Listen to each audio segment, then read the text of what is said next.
শুভেচ্ছা, আমন্ত্রণ দুপুরে বাংলাদেশের আয়োজনে। শুরুতেই জানিয়ে দেব শিরোনামগুলো।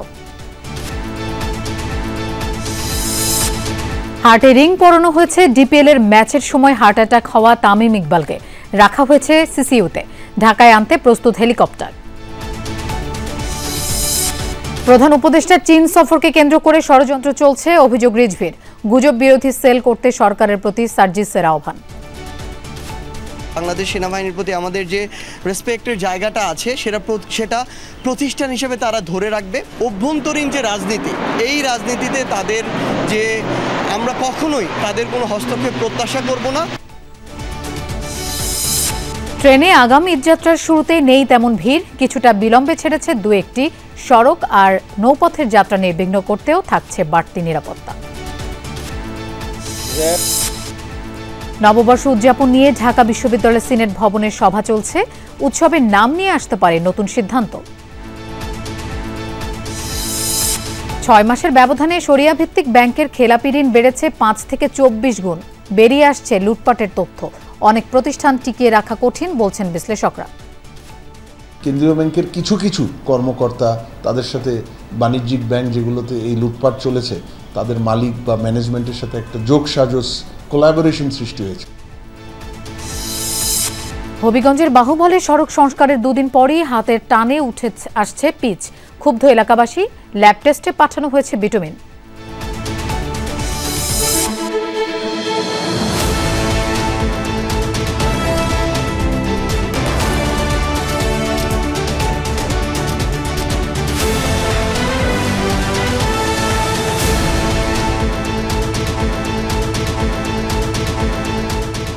দর্শক দেখছিলেন শিরোনামগুলো। এছাড়াও দেশ বিদেশের আরো খবর নিয়ে দুপুরে বাংলাদেশে আপনাদের সঙ্গে থাকছি আমি মৌসুমী আহমেদ লোপা। হার্টে রিং পরানো হয়েছে। ডিপিএল এর ম্যাচের সময় হার্ট অ্যাটাক হওয়া তামিম ইকবালকে। বিকেএসপিতে ডিপিএল এর ম্যাচ খেলতে গিয়ে গুরুতর অসুস্থ হয়ে পড়েন বাংলাদেশ ক্রিকেট দলের সাবেক অধিনায়ক তামিম ইকবাল। বিকেএসপির 3 নম্বর মাঠে শাইনপুকুরের সাথে মোহামেডানের খেলায় ফিল্ডিং করছিলেন তামিম। ম্যাচ চলাকালে হঠাৎ করেই অসুস্থ হয়ে পড়েন তিনি। বিকেএসপিতে প্রাথমিক চিকিৎসার পর উন্নতি না হলে তাকে স্থানীয় হাসপাতালে নেওয়া হয়। সেখানেই নিবিড় পর্যবেক্ষণে রাখা হয়েছে। ঢাকা থেকে এরই মধ্যে হেলিকপ্টারে করে আনার চেষ্টাও করা হচ্ছে।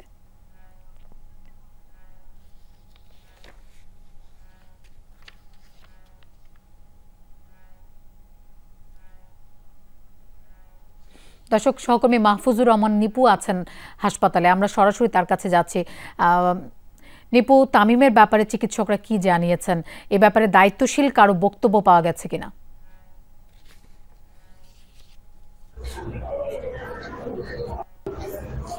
লোপা, আসলে না, এখন পর্যন্ত দায়িত্বশীল কারো কোনো বক্তব্য গণমাধ্যমের সঙ্গে কথা বলেনি, এর জন্য আমরা কিন্তু পাইনি। তবে অসমর্থিত সূত্র যেটা জানিয়েছেন যে তামিম এখন নিবিড় পর্যবেক্ষণ কেন্দ্রে আছেন, অর্থাৎ তার যে দুটি ব্লক ধরা পড়েছে এমনটি কিন্তু অসমর্থিত সূত্র থেকে হাসপাতাল কর্তৃপক্ষের কাছ থেকে আমরা জেনেছি। গণমাধ্যমের সঙ্গে কথা বলবে হাসপাতাল কর্তৃপক্ষ, এমনটা কিন্তু আমাদেরকে জানিয়েছেন। এখন চিকিৎসা চলছে, অর্থাৎ তামিমের যে চিকিৎসা সেটি চলছে। চিকিৎসকরা এবং তামিম প্রেমীরা, ক্রিকেট প্রেমীরা, তারা কিন্তু দেশবাসীর কাছে দোয়া চেয়েছেন যাতে সে দ্রুত সুস্থ হয়ে আমাদের বাড়ি ফিরে আসেন, এমনটি কিন্তু আমরা দেখেছি। আমরা কিছুক্ষণ আগে দেখেছি বিসিবির যে শীর্ষ কর্মকর্তারা রয়েছেন, তাদের একটি অংশ তারা কিন্তু এখানে ছুটে এসেছেন। তারা খোঁজখবর নিচ্ছেন, চিকিৎসকদের সঙ্গে কথা বলছেন। কিছুক্ষণ আগে কথা বলেছিলাম যে অ্যাম্বুলেন্স চালক তামিমকে এখানে নিয়ে এসেছিলেন, তার সঙ্গে কথা বলেছিলাম। সে যেটা জানিয়েছে যে আসলে অসুস্থ বোধ হওয়ার পর তাকে যখন হাসপাতালে নেওয়ার প্রক্রিয়া চলছিল এয়ার অ্যাম্বুলেন্সের মাধ্যমে, অর্থাৎ হেলিকপ্টারে ওঠানোর চেষ্টা করছিল, তো তখনও কিন্তু সে আবার বেশি করে অসুস্থ হয়ে যায়। এই কারণে কিন্তু হেলিকপ্টার উঠতে পারেনি। তবে এর সঙ্গে সঙ্গেই গাজীপুরের একটি স্থানীয় হাসপাতালে তাকে নেওয়া হয় এবং সেখানেই তার চিকিৎসা চলছে এখন পর্যন্ত। যদিও চিকিৎসক সূত্রে যেটা আমরা জেনেছি যে তার দুটি ব্লক ধরা পড়েছে, তার মধ্যে একটি শতভাগ এবং আরেকটি 70%, এমনটি কিন্তু জানাচ্ছেন। এখন আসলে নিশ্চিত কতটুকু সেটা কিন্তু না, তবে সমর্থিত সূত্রে কিন্তু আমরা জেনেছি এরই মধ্যে কিন্তু একটি রিং বসানো হয়েছে, এমনটি কিন্তু আমরা জেনেছি। তবে চিকিৎসকরা বলছেন যে কিছুক্ষণ পর গণমাধ্যমের সঙ্গে তারা আনুষ্ঠানিকভাবে বক্তব্য দেবেন। বিসিবির পক্ষ থেকেও বলছেন তারা আনুষ্ঠানিকভাবে বক্তব্য দিবেন, এমনটি কিন্তু আমাদেরকে জানিয়েছেন। তো আমরা বসে আছি। আসলে আরেকটি বিষয় জানিয়ে রাখি, এরই মধ্যে কিন্তু যে তামিম অসুস্থ, বাংলাদেশের জনপ্রিয় এক ক্রিকেটার তামিম ইকবাল তিনি অসুস্থ হয়েছেন, এই খবরটি জানার পর কিন্তু যতই বেলা বাড়ছে ততই কিন্তু তার ভক্তবিন্দুরা হাসপাতালমুখী হচ্ছেন এবং হাসপাতালের এরই মধ্যে হাসপাতালের একটি অংশ কিন্তু নিরাপত্তায় বেশ কড়া নিরাপত্তায় নেওয়া হয়েছে, যাতে করে উৎসুক জনতা কিংবা তামিম প্রেমী ক্রিকেট প্রেমীরা যেন এসে অহেতুক ভিড় না করে, এই বিষয়টি মাথায় রেখে কিন্তু হাসপাতাল কর্তৃপক্ষ এবং স্থানীয় প্রশাসন তারা কিন্তু তার বিষয়টি চেষ্টা করছেন সামাল দেওয়ার জন্য। আমরা দেখেছি যে আইন শৃঙ্খলা রক্ষাকারী বাহিনীও রয়েছেন, যাতে করে কোনো ধরনের জটলা না বাঁধে এই বিষয়টি নিয়ে। তবে চিকিৎসকরা কিছুক্ষণ আগে আমরা দেখেছি যে চিকিৎসকের পক্ষ থেকে বেশ কয়েকজন একত্রিত বসে কিছু একটা সিদ্ধান্ত নিচ্ছেন। আসলে কি সিদ্ধান্ত নিচ্ছেন এখনো কিন্তু বলা যাচ্ছে না। তবে তারা এখনো বলছেন না যে আশঙ্কা মুক্ত, তারা বলছেন যে এখন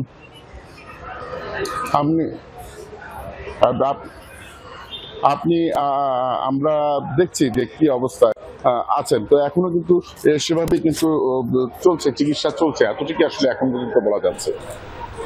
নিপু, আপনাকে ধন্যবাদ আমাদের সাথে যোগ দেওয়ার জন্য। দর্শক, এই মুহূর্তে আমাদের আরেক স্টুডিওতে আছেন আমাদের স্পোর্টস এডিটর তাহমিদ অমিত। আমরা তার কাছে যাচ্ছি। অমিত, আপনি স্পোর্টস এডিটর, এই স্পোর্টসের অনেক খবর তথ্য আপনার কাছে এর মধ্যেই এসেছে, আপনি হয়তো আরও বেশি কিছু জেনেছেন। আপনার কাছে জানতে চাই যে এই যে আমাদের সাবেক অধিনায়ক অসুস্থ হলেন, তার সার্বিক অবস্থা, এবং আর নিপু বলছিলেন যে এখন পর্যন্ত চিকিৎসকরা সিদ্ধান্ত জানাতে পারেনি, কি বলবেন এ ব্যাপারে? আসলে তামিম ইকবাল খান বাংলাদেশ টিমের সেই মানুষটি যিনি সবার আগে যে কারো বিপদে এগিয়ে যান। আজকে তারই বিপদ, এবং আজকে ম্যাচে তিনি টস করছিলেন, টস করার পরে কিন্তু একবার ব্যথা অনুভব হয়েছে। একটু এখানে কনফিউশন কথা আছে, তবে যতটুকু আমি জানতে পেরেছি টস করার পর যখন ব্যথা হয়েছে তখন তিনি ফিল্ড থেকে উঠে আসেন, তারপর তিনি আবারও কিন্তু মাঠে নামেন। তখন তার আরেকবার অস্বস্তি হয়, তখন তাকে হাসপাতালে নেওয়ার সিদ্ধান্ত হয় এবং হাসপাতাল থেকে নেওয়া হয়েছিল। সে নেওয়া হওয়ার পরে কিন্তু ঢাকাতে জানানো হয় হেলিকপ্টার নেওয়ার জন্য, হেলিকপ্টার তখন পৌঁছে যায় কিন্তু সেই জায়গাটিতে। কিন্তু যখন আবার হাসপাতাল থেকে তিনি ওই সময় প্রথম কথাটি বলেন, তারপর তিনি অভিপ্রায় ব্যক্ত করেন যে ঢাকায় চলে আসার জন্য। তখন সেই সিদ্ধান্ত মধ্যে ঢাকায় আনার চিন্তা করেছিলেন হাসপাতালের ডক্টররা। সেই অবস্থা থেকে যখন তাকে নেয়ার জন্য হেলিকপ্টারের চেষ্টা করা হচ্ছিল, তখন তিনি আবারও ব্যথা অনুভব করেন। পরক্ষণেই তাকে হাসপাতালে আবার তাকে ফেরত আনা হয়। সেখানে একটা মেসিভ হার্ট অ্যাটাকের লক্ষণ ডাক্তাররা দেখা পান। আমরা যতটুকু জানতে পেরেছি আমরা সেই জায়গাটিতে হচ্ছে যে তার একটা শেষ পর্যন্ত তাকে এনজিওগ্রাম করা হয়েছে, একটা রিং পরানো হয়েছে, এখন সিসিইউতে তিনি আছেন, আইসিইউ থেকে সিসিইউতে নেওয়া হয়েছে। একটু কঠিন ছিল সেই জায়গাটা, পরিস্থিতিটা। আমরা আরেকটু জানার চেষ্টা করব। সহকর্মী হাসিনুর রহমান আছেন আমাদের বিসিবিতে, আমরা সরাসরি হাসিনুর কাছে যেতে চাই। হাসিনুর, যদি আপনি শুনতে পারেন, আজকে তো বিসিবির গুরুত্বপূর্ণ বৈঠক ছিল, সে বৈঠকটা স্থগিত করা হয়েছে আমরা জানতে পেরেছি, কিন্তু সাভারের যে মেডিকেল ইকুইপমেন্ট বা ফ্যাসিলিটিস সর্বোচ্চই দেওয়া হচ্ছে। তারপর ডক্টর দেবাশিস চৌধুরী এভারকয়ার হসপিটালে একজন ডক্টর, তারা আসলে সার্বক্ষণিক বিষয়টি দেখছেন। আপনার কাছে সর্বশেষ পরিস্থিতিটা কি বলে? তামিমকে কি ঢাকায় নিয়ে আসা হবে নাকি ওইখানে রেখেই চিকিৎসাটা করা হবে? হ্যাঁ অমিত, আপনি যেটা বলছিলেন যে তাকে একবার নিয়ে আসার, এখন তার শারীরিক যে কন্ডিশন তাতে তাকে ডাক্তার পারমিট করছেন না, তার যদি একটা ঝুঁকিপূর্ণ হয়ে যাচ্ছে বিষয়টা, আর সে কারণেই তাকে আপাতত সেখানে রেখেই ট্রিটমেন্ট দেওয়ার সিদ্ধান্ত নেওয়া হয়েছে। এবং আমি সংশ্লিষ্টদের সঙ্গে কথা বলে যেটা জানতে পেরেছি, তারা নিশ্চিত করেছেন যে দেশের সর্বোচ্চ ট্রিটমেন্টটাই তামিম ইকবাল পাচ্ছেন সেখানে, অর্থাৎ যা যা করণীয় এবং তার চিকিৎসার কোনো ত্রুটি হচ্ছে না। আপনি যেমনটা বলছিলেন যে তার হার্টে ইতিমধ্যে রিং পরানো হচ্ছে এবং রিং পরানোর পর তার অবস্থা কিছুটা ইমপ্রুভ হয়েছে বলে আশা করছেন সংশ্লিষ্টরা। এবং তবে এখনই এটা বলার সুযোগ নেই যে তিনি স্টেবল হয়েছেন বা আর কোনো শঙ্কা বা ঝুঁকি নেই, সেটা তেমনটাই নয়। আপনি যেটা বলেছেন যে তাকে সিসিইউতে রাখা হয়েছে এবং এখনও কিন্তু তিনি জ্ঞান ফিরে পাননি, তিনি অজ্ঞান হয়ে আছেন। তো সেটাই এখন বিষয়। এখন তার অবস্থা কিছুটা উন্নতি না হওয়া পর্যন্ত তাকে সেখানে রেখেই চিকিৎসা দেওয়ার বিষয়টি নিশ্চিত করা হয়েছে, আমাদেরকে সেটাই জানানো হয়েছে। এবং যেহেতু সেখানকার ফ্যাসিলিটিস ভালো, হসপিটালটা আধুনিক হাসপাতাল এবং সেখানে সব ধরনের সুযোগ সুবিধা আছে এবং ইতিমধ্যেই তাকে রিং পরানো হয়ে গেছে। তো সংশ্লিষ্টরা ধারণা করেছেন যে প্রাথমিক ধাক্কাটা অনেকটাই ইকবাল তার জ্ঞান ফিরলে পরবর্তীতে হয়তো তাকে আরেকটু বেটার আইডিয়া পাওয়া যাবে এবং তাকে আইসিইউ থেকে যেহেতু সিসিইউতে রাখা হয়েছে আমরা আশা করছি যে তার অবস্থা আস্তে আস্তে ক্রমশ উন্নতি হবে এবং তিনি যখন ট্রাভেল করার মতো একটা পরিস্থিতিতে থাকবেন হেলিকপ্টারের করে আনা হলো সেই সময়টুকু মতো পরিস্থিতি হলেই তাকে এভার কেয়ার হসপিটালে দ্রুতই শিফট করতে চান। তবে তিনি সাভারে এটা ধরে নেওয়ার সুযোগ নেই যে তিনি হয়তো সুচিকিৎসা পাচ্ছেন না। আমাদের বিসিবি থেকে এবং সংশ্লিষ্ট যারা আছেন দেবব্রত পাল কোয়াবের তিনি সদস্য এবং সাবেক ক্রিকেটার তিনি ম্যাচের এবং আমরা যতটুকু চাইবো আপনি দ্রুত যদি সাভারে পৌঁছাতে পারেন হসপিটালে আরও নিশ্চয় আপনার কাছে তথ্য আপনার কাছে পেতে পারি এবং হাসিনা আপনি যাবেন কিছুক্ষণের মধ্যে সেটা আমরা জানতে পেরেছি। আমরা আসলে যতটুকু জানতে পারলাম যে হাসিনের কাছে চেষ্টাটা চলছে সর্বোচ্চ এবং আমরা যেটি বলছিলেন শুরুর দিকে যখন সংবাদটি প্রথম আমি পাই তখন যখন যোগাযোগ করবার চেষ্টাটি করি যার সঙ্গে যোগাযোগ করা হচ্ছিল তারা প্রত্যেকেই পেশাদার লোক কিন্তু প্রত্যেকেই কাঁদছিলেন, এমনভাবে কাঁদছিলেন এরকম মানুষ খুবই দায়িত্বপ্রাপ্ত ব্যক্তিরা যেভাবে কাঁদছিলেন ভয় পাওয়া যাচ্ছিল। কারণ আসলে শুরুর দিকে তামিমের ওইভাবে কোনো রেসপন্স পাওয়া যাচ্ছিল না, ভয় পাওয়ার মতো পরিস্থিতি তৈরি হয়ে গিয়েছিল এবং সরাসরি আইসিইউতে নেওয়া হয়েছিল। আপনারা অ্যাম্বুলেন্স রেডি কিন্তু এয়ার অ্যাম্বুলেন্স রেডি করা হয়েছে কিন্তু এয়ার অ্যাম্বুলেন্সে নেওয়া যাচ্ছিল না তার দিকে পরিস্থিতি এই জায়গায়। এবং তামিমের কিন্তু পারিবারিক হিস্ট্রি যদি চিন্তা করেন এরকম হার্ট অ্যাটাকের হিস্ট্রি কিন্তু তাদের পরিবারে আছে, তার পরিবারের সদস্যরা এর মধ্যে আমরা জানতে পেরেছি সাভারে পৌঁছে গেছেন, সেখানে আছেন তারা। আমরা নিশ্চয়ই ভক্তরা অনেক ভিড় করছেন, আমরা অনুরোধ করব ভক্তদেরকে এই মুহূর্তে তামিমের সুচিকিৎসা নিশ্চিত করা সবথেকে গুরুত্বপূর্ণ, সেটাই নিশ্চয়ই ভক্তরা রাখবেন। সেই হসপিটালের সামনে আছেন আমাদের মাহফুজুর রহমান নিপু, আমাদের আরেক সহকর্মী। আমরা নিপুর কাছে যেতে চাই আরও একবার। নিপু, আসলে এই হসপিটাল নিয়ে অনেকের মধ্যে একটা ধারণা আছে যে কতটুকু চিকিৎসা দেওয়া সম্ভব এখানে যে অবস্থায় তামিম আছেন। আপনি তো এই এলাকার মানুষ, দেখেন হসপিটাল থেকে, আসলে এই হসপিটালের মানে সেবা দেওয়ার আপনি কতটুকু জানেন যে এই চিকিৎসা এখানে সম্ভব কিনা?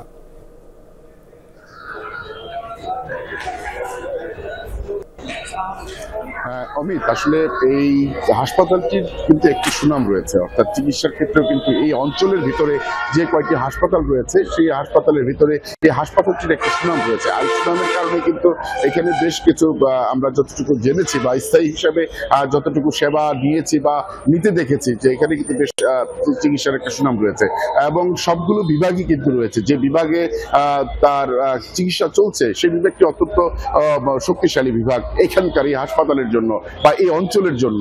এখানে যারা চিকিৎসকরা রয়েছেন এবং বেশ নামি দামি চিকিৎসকরা কিন্তু এখানে চিকিৎসা দিয়ে থাকেন, এমনটি কিন্তু আমরা স্থানীয় হিসাবে এতটুকুই বলতে পারি।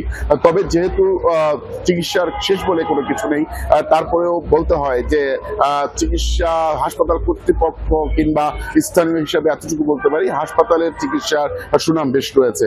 তবে একটি বিষয় সেটি হচ্ছে যে যিনি আমি আপনাকে একটু জানাই যে হাসপাতালে যিনি নিয়ে এসছেন অ্যাম্বুলেন্সে করে তার সঙ্গে যেটা কথা হয়েছিল, তিনি কিন্তু ঢাকার একটি হাসপাতালে যেতে চেয়েছিলেন কিন্তু আসলে তাকে নেওয়ার যে পরিস্থিতি সেটি কিন্তু ছিল না, যার কারণে কিন্তু এই হাসপাতালটিতে আনা হয়েছে।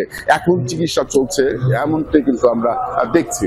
এবং অসংখ্য ধন্যবাদ আপনাকে, নিশ্চয়ই এখানে থাকবেন এবং সহকর্মী হাসিনুর রহমান আপনার সাথে যুক্ত হবার কথা, নিশ্চয়ই পরে আমরা আরও বেশি জানবো। দর্শক, যেটি হচ্ছিল আমরা দুই সহকর্মীর কাছেই খবর পাচ্ছিলাম যে চেষ্টা করা হচ্ছে দ্রুত এবং কিছুটা উন্নতিরও আভাস পাওয়া যাচ্ছে। নিশ্চয়ই আপনাদের প্রার্থনায় থাকবে আমাদের তামিম ইকবাল খান যেন দ্রুত সুস্থ হয়ে আমাদের কাছে দ্রুত ফিরে আসেন, সেটা নিশ্চয়ই সবারই চাওয়া থাকবে। এবং একই সঙ্গে চাওয়া থাকবে আপনারা যেন হসপিটালের সামনে অযথা কেউ ভিড় না করে, কারণ এই মুহূর্তে তার চিকিৎসা নিশ্চিত করার সবার দায়িত্ব। বিসিবি তার সর্বোচ্চ চেষ্টাটি করছে, আমরা জানি ক্রীড়া মন্ত্রণালয় থেকে সর্বোচ্চ চেষ্টাটির উদ্যোগ নেওয়া হয়েছে। যতটুকু প্রয়োজনে বিদেশ নিয়ে যাওয়ার থাকলে সেটিও চেষ্টা করা হবে, কিন্তু আপাতত স্টেবল করাটাই মূল লক্ষ্য। আপনারা নিশ্চয়ই আমরা পরবর্তী সংবাদে আরও আপডেট দেওয়ার চেষ্টা করবো। সরাসরি চলে যাচ্ছি স্টুডিওতে, লোপা আছেন সেখানে। অমিত, আসলে এখন আমাদের একটাই প্রত্যাশা তামিম ইকবালের সুস্থতা। আপনাকে ধন্যবাদ আমাদের সাথে যোগ দেওয়ার জন্য।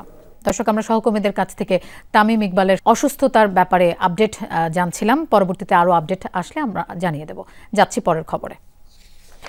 প্রধান উপদেষ্টা ডক্টর মোহাম্মদ ইউনূসের বিদেশ সফরকে কেন্দ্র করে নানা ধরনের ষড়যন্ত্র গুজব চলছে বলে অভিযোগ করেছেন বিএনপির সিনিয়র যুগ্ম মহাসচিব রুহুল কবির রিজভী আহমেদ।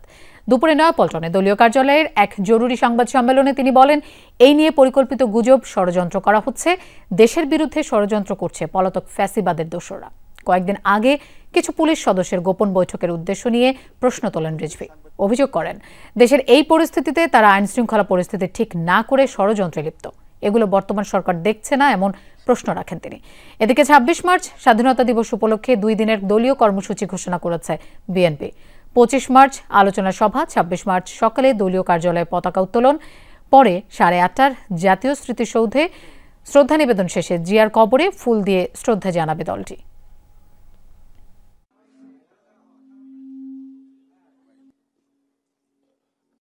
প্রধান উপদেষ্টাকে এইটা নিয়ে নানা ধরনের গুজব তৈরি করছে, যেগুলো সম্পূর্ণ চক্রান্তমূলক। উনি যে কোনো দেশেই সফরে যেতে পারেন। একটি স্বাধীন রাষ্ট্রের প্রধান উপদেষ্টা, সেটাকে নিয়ে এমন ধূম্রজাল তৈরি করা হচ্ছে। তিনি চীন সফরে যাবেন বা যেখানেই যান, তো এগুলোর পিছনে খুব পরিকল্পিতভাবে কনসার্টেড ওয়েতে আপনার এই গুজব ছড়ানো হচ্ছে। সেনাপ্রধানের সাথে বৈঠক নিয়ে নিজেদের মধ্যে কোনো মতানৈক্য নেই বলে জানিয়েছেন জাতীয় নাগরিক পার্টির উত্তরাঞ্চলের মুখ্য সংগঠক সার্জিস আলম। তবে নিজেদের মধ্যকার সীমাবদ্ধতাগুলো দলীয় ফোরামে আলোচনার মাধ্যমে ঠিকঠাক করার কথাও জানান তিনি। সকালে সৈয়দপুর বিমানবন্দরে সাংবাদিকদের প্রশ্নের উত্তরে এসব কথা বলেন তিনি। সার্জিস আরও বলেন, দেশের অভ্যন্তরীণ রাজনীতিতে সেনাবাহিনীর হস্তক্ষেপ নয়, বরং সেনাবাহিনী দেশের প্রতি তাদের দায়িত্ব পালন করবে। রিফাইন্ড আওয়ামী লীগ বা অন্য নামে আওয়ামী লীগকে ফিরিয়ে আনার গল্প যেন কেউ আর না শোনায়, এ আহ্বানও জানান তিনি। পাশাপাশি জনগণকে সচেতন হওয়ার পরামর্শ দেন সার্জিস আলম।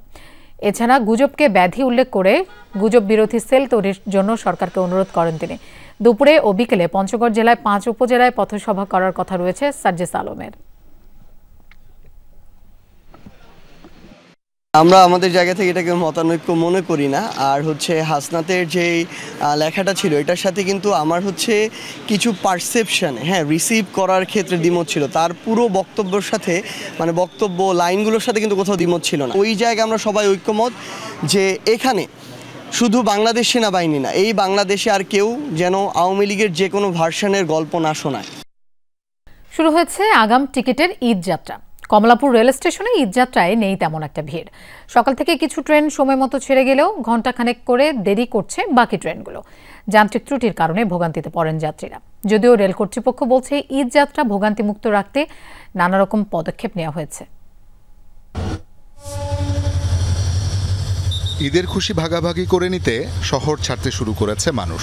এই মিছিলে আছেন আগেভাগে ছুটি পাওয়া কর্মজীবীরা, অনেকে আবার ছুটি পরে পেলেও পরিবারকে পাঠিয়ে দিচ্ছেন ভিড় বাড়ার আগেই। আলহামদুলিল্লাহ, এবার ঈদে বাসায় যাচ্ছি, অনেক ভালোই লাগতেছে। ঈদে ছুটি পেয়েছি অনেক আগেই। ক্যাম্পাসে ছুটি হয়েছে, বাসায় যাচ্ছি, অনেক ভালো লাগতেছে। নিজের বাড়িতে যাচ্ছি এতদিন পরে। ফ্যামিলিকে আগে পাঠিয়ে দিচ্ছি, দেন আমি অফিস শেষ করে যাব।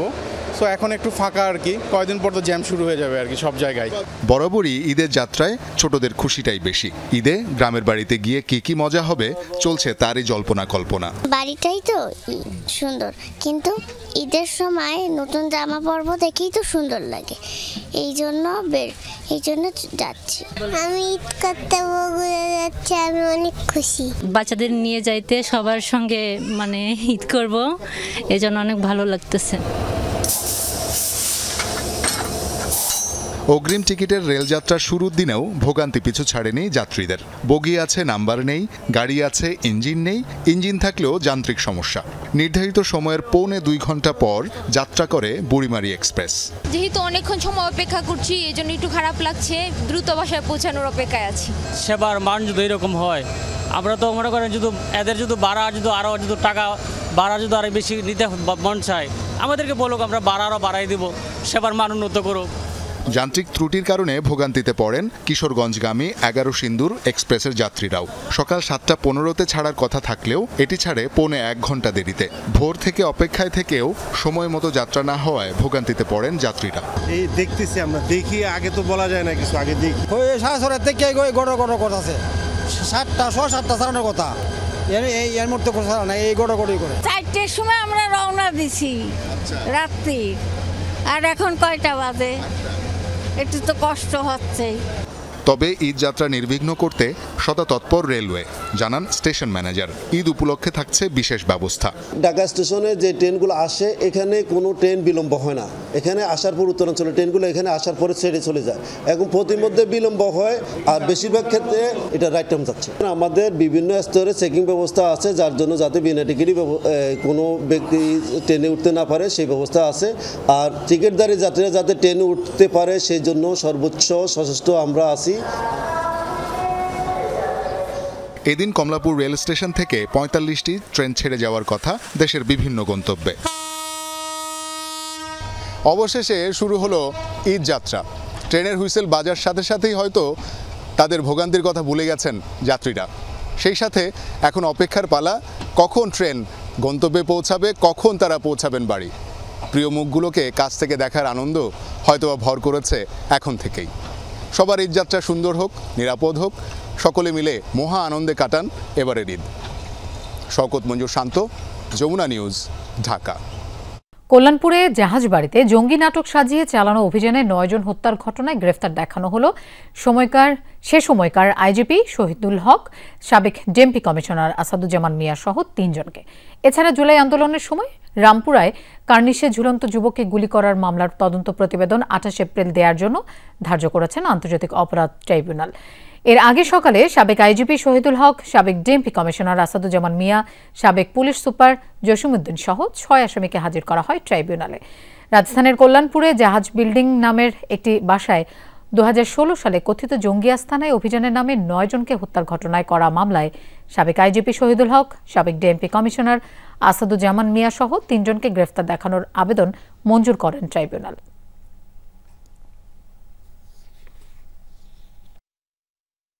যাত্রাবাড়ি থানার ওবায়দুল হত্যা মামলায় সাবেক প্রতিমন্ত্রী জুনায়েদ আহমেদ পলককে ৪ দিনের রিমান্ড দিয়েছে আদালত। ঢাকার মেট্রোপলিটন ম্যাজিস্ট্রেট জিএম ফারহান ইশতিয়াকের আদালত এই রিমান্ড মঞ্জুর করে আদেশ দেন। এদিকে গুলশান থানায় পুত্রবধূর করা হত্যা চেষ্টা মামলায় গ্রেফতার দেখানো হয়েছে সাবেক শিল্প প্রতিমন্ত্রী কামাল আহমেদ মজুমদারকে। রামপুরা থানার হত্যা মামলায় সাবেক মন্ত্রী কামরুল ইসলামকে গ্রেফতার দেখানো হয়েছে। এছাড়া ঢাকা উত্তরের সাবেক মেয়র আতিককে গ্রেফতার দেখানো হয়েছে বাড্ডা থানার মামলায়।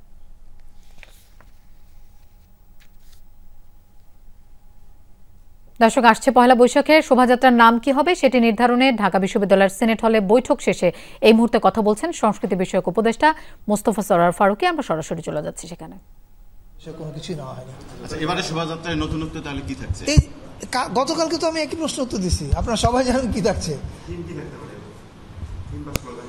ভাই, স্লোগানের কথাটা আপনি বলেন। আচ্ছা, গতকালকে মিটিংয়ে গতকালকে আপনারা ছিলেন, তাহলে কি কি থাকছে এটা তো গতকালকে আমরা ক্লিয়ারলি বলছি। আচ্ছা, একটা হচ্ছে সিম্পল স্লোগানটা কি ভাই আপা বলেন? স্লোগানটা হচ্ছে নববর্ষের ঐক্যতান, ফ্যাসিবাদের অবসান। সো এটা ফ্যাসিবাদ পরবর্তী নববর্ষ উদযাপন হচ্ছে। এবং আরেকটা কথা বলতে পারি, এবার উদযাপনটা 2 দিন ব্যাপী হবে। চৈত্র সংক্রান্তির আয়োজন থাকবে, পয়লা বৈশাখের আয়োজন থাকবে জাতীয়ভাবে। তার মধ্যে এই শোভাযাত্রাও একটা আয়োজন, এবং এটার জন্য চারুকলা অনুষদ ইতিমধ্যে কাজ শুরু করেছে আমাদের চঞ্চল ভাইদের নেতৃত্বে, এবং তারা দিনরাত কাজ করছে।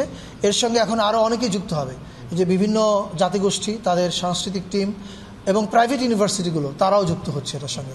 ফলে এটা is going to B bigger, better and more colourful. আপনিও কিন্তু শোভাযাত্রাই বললেন, মানে বিষয়টা কি শোভাযাত্রাই থাকছে এবার? এটা তো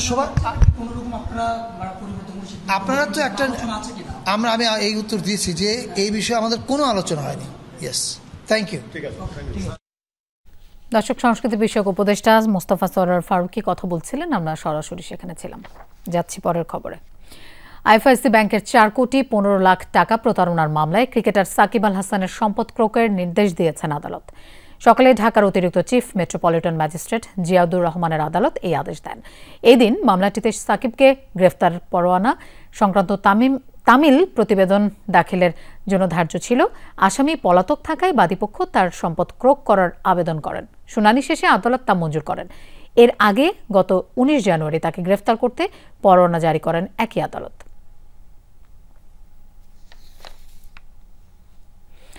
অস্বাভাবিক হারে বেড়েছে শরিয়াভিত্তিক ব্যাংকের খেলাপি ঋণ। 6 মাসের ব্যবধানে এসব ব্যাংকের খেলাপি বেড়েছে 5 থেকে 24 গুণ পর্যন্ত। সাবেক ব্যাংকার এবং বিশ্লেষকরা বলছেন, লুটপাটের ঋণ এখন খেলাপি হিসেবে চিহ্নিত হচ্ছে, যে কারণে পরিমাণ বাড়ছে। আগে খেলাপি হলেও এগুলো লুকিয়ে রাখা হয়েছিল। খেলাপিতে জর্জরিত এসব ব্যাংকের অনেকগুলোকে টিকিয়ে রাখাই কঠিন। এর জন্য দায়ী গ্রাহক এবং ব্যাংকারদের শাস্তির আওতায় আনা জরুরি বলেও মনে করেন বিশ্লেষকরা। গেল 1.5 দশকে চরম অনিয়ম হয়েছে ব্যাংকিং খাতে। সবচেয়ে বেশি লুটপাটের শিকার হয়েছে শরিয়া ভিত্তিক ব্যাংক। ঋণের নামে বের করে নেওয়া হয়েছে হাজার হাজার কোটি টাকা। লুটপাটের সেই ক্ষত এখন বেরিয়ে আসছে। বাংলাদেশ ব্যাংক প্রকাশিত খেলাপি ঋণের তথ্য পর্যালোচনা করে দেখা গেছে 6 মাসের ব্যবধানে শরিয়া ভিত্তিক ব্যাংকের খেলাপি বেড়েছে সবচেয়ে বেশি। ইসলামী ব্যাংকের খেলাপি বেড়েছে প্রায় 5 গুণ। 7,700 কোটি টাকা থেকে বেড়ে দাঁড়িয়েছে প্রায় 33,000 কোটিতে।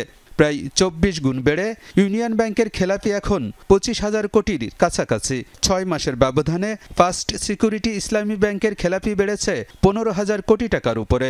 এছাড়া SIBL এর 11,500 কোটি, IFIC ব্যাংকের 13,500 কোটি এবং গ্লোবাল ইসলামী ব্যাংকের খেলাপি বেড়েছে 4,000 কোটি টাকার উপরে।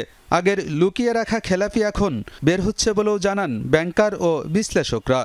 রাজনৈতিক মদতপুষ্ট মালিক দ্বারা একেবারে অ্যাবিউজড হয়েছে, তারা সব ধরনের রিপোর্ট করতো না, সব ধরনের মানে প্রবলেম রিপোর্ট করতো না। সেই রিপোর্ট না করার কারণে যে প্রপার সিনারিও, যেটা আসলে ডিলিংকুয়েন্ট বা ব্যাড লোন হয়ে গেছে, তাকে ব্যাড লোন হিসেবে তারা কোয়ালিফাই করতো না বা সিআইবিতেও এটা যেত না। লুট তরা যেটাই হয়েছে ইরেগুলেটেড লোন দিয়ে গেছে, left and right, due diligence করা হয়নি, KYC করা হয়নি, ফিকটিশিয়াস লোন হয়ে গেছে, যার জন্য এখন সেটার এফেক্ট আসতেছে। ক্লাসিফাইড হওয়া উচিত 2 বছর আগে, সেটা এখন যে জানতে পারতে বা এখন সেটাকে ক্লাসিফাই করা হচ্ছে। অ্যাকাউন্টিং জাগলারি করে এটা করেছে তারা, আনফর্চুনেট। ফ্যাসিবাদী সরকারের শীর্ষ মহলের সমর্থনে বড় কয়েকটি শিল্প গ্রুপ ব্যাংক লুটপাট চালালে তাতে সহযোগিতা করেন ব্যাংকাররা। দায় আছে বাংলাদেশ ব্যাংকেরও। তাই গ্রাহকের পাশাপাশি ব্যাংকারদেরও দায়বদ্ধতার আওতায় আনার পরামর্শ বিশ্লেষকদের। অলিগার্করা পলিটিক্যাল মানে এন্ডোর্সমেন্ট ইন ফেভার অফ লুটপাট সেটা ম্যানেজ করেছে, আর তাদের যারা মানে খুব লয়াল ডিসঅনেস্ট ব্যাংকার্স একটা গ্রুপ এটাকে বাস্তবায়নে সহায়তা করেছে। সুতরাং সেই যারা এটাতে সরাসরি এই ধরনের লুটপাট বাস্তবায়নে সহায়তা করেছে, যারা সরাসরি যাদের এখানে অবদান আছে, তাদের বিরুদ্ধেও কিন্তু ব্যবস্থা নিতে হবে। দায়ী যেমন কাস্টমার দায়ী, পলিটিক্যাল পার্টিস দায়ী, পর্ষদ দায়ী, পর্ষদ কিন্তু দায়ী পজিটিভলি, চেয়ারম্যান থেকে শুরু করে ম্যানেজমেন্ট, টপ ম্যানেজমেন্ট দায়ী। ব্রাঞ্চ ম্যানেজমেন্টকে আমি দোষ দিতে পারি না, এই জন্য টপ থেকে না আসলে ব্রাঞ্চ ম্যানেজার কিন্তু কিছু করতে পারে না।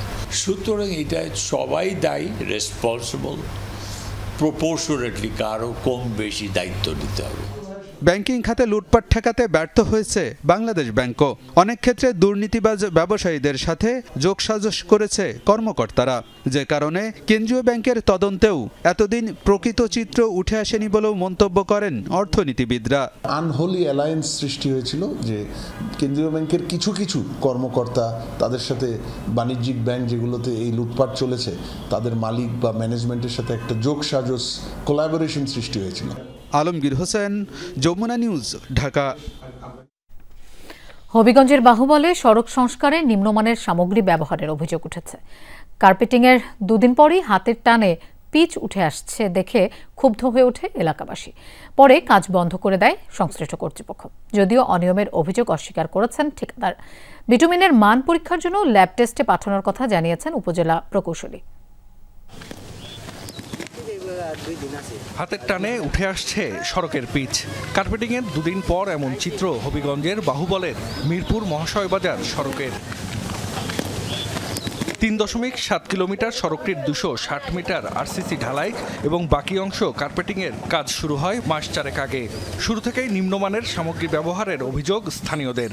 মঙ্গলবার সড়কের 500 মিটার কার্পেটিং করা হয়। এরপর হাতের টানে পিচ উঠে যাওয়ার খবরে ক্ষুব্ধ হয়ে ওঠে এলাকাবাসী। বন্ধ করে দেওয়া হয় সংস্কার কাজ।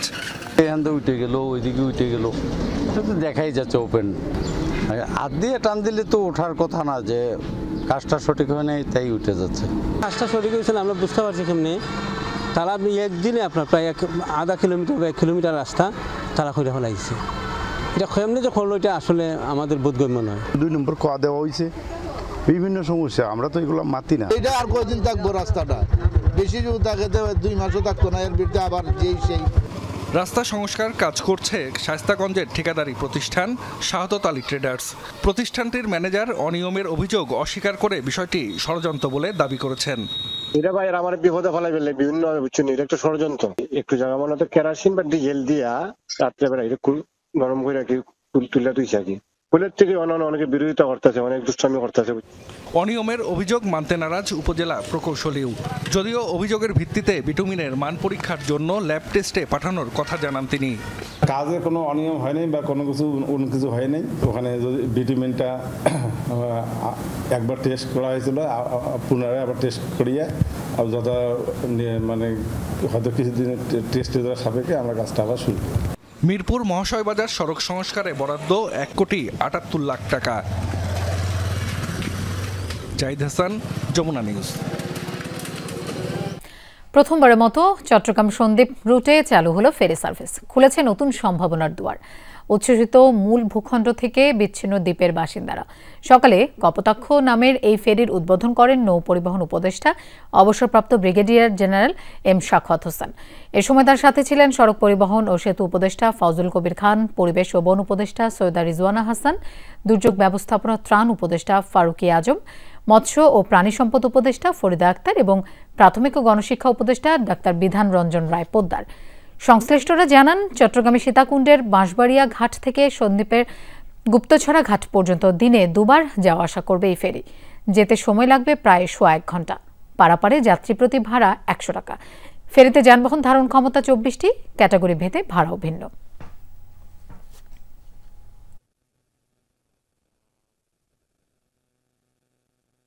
প্রান্তিক অঞ্চলে যদি উন্নয়ন না হয়, এখানে যদি যোগাযোগ ব্যবস্থা না থাকে, এখানে যদি সাধারণ মানুষ স্বাচ্ছন্দ্যবোধে কোথাও এদিকে যেতে না পারে, এখানে আটকিয়ে থাকে কিছু লোকের জন্য, সেটাকে উন্নয়ন বলা যায় না। ব্রিগেডিয়ার শাখাওয়াত এবং এই যে আমাদের চেয়ারম্যান এবং সবাই মিলে এটা কিন্তু খুব কঠিন সহজ কাজ না কিন্তু, এবং এই কারণেই কিন্তু এতদিন হয় নাই। তো ওনারা এটাকে চ্যালেঞ্জ হিসেবে গ্রহণ করছেন এবং ওনারা সফল হয়েছেন।